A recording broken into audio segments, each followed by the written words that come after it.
Depuis 1997, le jeu vidéo est la première industrie de divertissement avec un chiffre d'affaires de 70 milliards de dollars par an et des budgets allant jusqu'à 250 millions.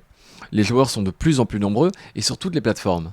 Pourtant, lorsqu'on parle du joueur assidu ou gamer, c'est comme ça qu'on le représente. C'est un cliché. De dire que le mec, c'est genre le mec qu'on s'imagine avec les lunettes, gros dans sa chambre, avec des boutons, qui se joue 24h/24, qui a 30 ans chez ses parents, ça n'existe pas. Ça existe pas.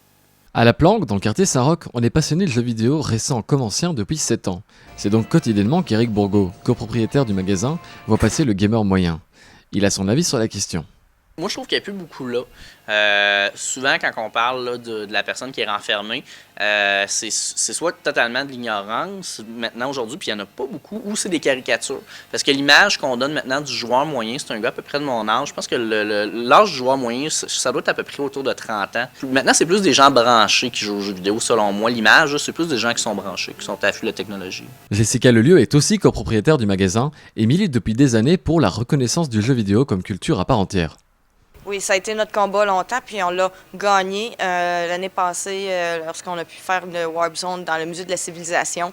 Ça a été plusieurs années d'efforts pour entrer dans un musée, il faut être culturel, tu ne peux pas être une sous-culture. Donc, finalement, réussi à passer cette étape-là. Jessica pense également que le jeu vidéo possède un réel potentiel artistique, au même titre que la littérature, la musique ou encore le cinéma.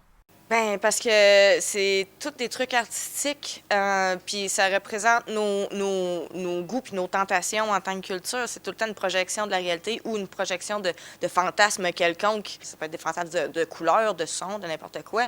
C'est un produit complètement artistique et puis ça a un impact sur notre culture, ça a un impact sur nos relations interpersonnelles, ça a un impact sur la manière dont on se divertit, dont on perçoit les médias.